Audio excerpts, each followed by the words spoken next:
और चलिए छत्तीसगढ़ में की खबरों में सबसे पहले बात बिलासपुर की करेंगे, जहां सराफा एसोसिएशन ने एक बड़ा फैसला लिया है।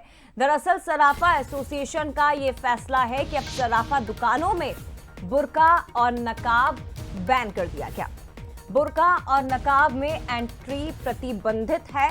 चोरी की घटनाओं के बाद, लगातार बढ़ती घटनाओं के बाद ये फैसला लिया गया कि नकाब की आड़ में चोरी की घटनाएं बढ़ती हैं, ऐसे आरोप हैं, जिसके बाद ये फैसला लिया है सराफा एसोसिएशन ने कि अब कोई भी नकाब या बुर्के में दुकानों में प्रवेश नहीं कर सकेगा।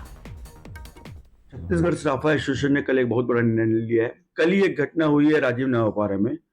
मुंह ढक के चोरी की और डकैती की घटना की गई है। मुंह ढक के जो ग्राहक उपभोक्ता आए हैं, तो और जिस तरह से बाकी एसोसिएशन ने निर्णय लिया है कि निश्चित रूप से अन्य समुदाय के लोग भी बुर्का का दुरुपयोग करते हुए जो बुर्का पहन के आते हैं एवं मुंह ढक के आते हैं, ऐसे ग्राहकों को, उपभोक्ताओं को हम छत्तीसगढ़ सराफा एसोसिएशन समस्त दुकानदारों को अवगत कराते हुए पूर्ण प्रतिबंध और निषेध किया जा रहा है इस निर्णय के द्वारा, जिससे सुरक्षा में सेंध न लगे।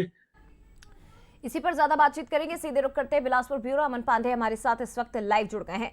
अमन, एक बहुत बड़ा फैसला है जो बढ़ती घटनाओं को देखते हुए लिया गया सुरक्षा की दृष्टि से, लेकिन इस फैसले को लागू किस तरह से किया जाएगा? क्या ये फैसला धार्मिक भावनाओं के आड़े नहीं आएगा?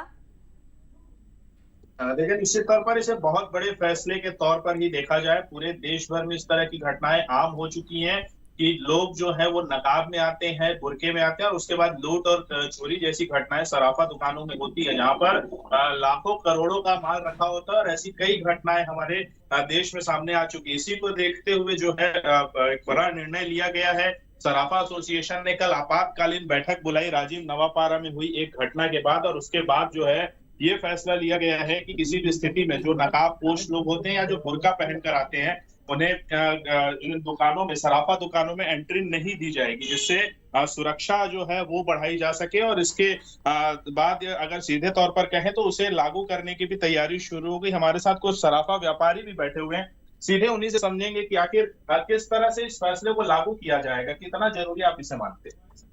जी, बिल्कुल, ये फैसला बहुत ही अच्छा फैसला लिया गया है सराफा के द्वारा, क्योंकि अभी जिस तरह से सोने का रेट बढ़ा है और जिस तरह से महंगाई बढ़ी है और सोने की कीमत बहुत ज्यादा हो गई है, एक बहुत ज्यादा कीमती चीज हो गई। और जैसे कि सराफा दुकानों में लगातार जो है लोग बुर्का पहन के आते थे, गमछा पहन के आते थे। ये हमारा विरोध किसी धर्म से नहीं है कि बुर्का पहन के ही आए, वो सभी लोगों का विरोध है कि हमारे यहाँ जो है, अब अगर दुकान में प्रवेश करिए, दुकान में अगर आपको सामान खरीदना है तो आप ये सारी चीजें उतार के आएंगे। और धार्मिक भावनाओं को फैसला हो सकता है। नहीं, इसको धर्म से जोड़ के नहीं देखा जा सकता, क्योंकि ये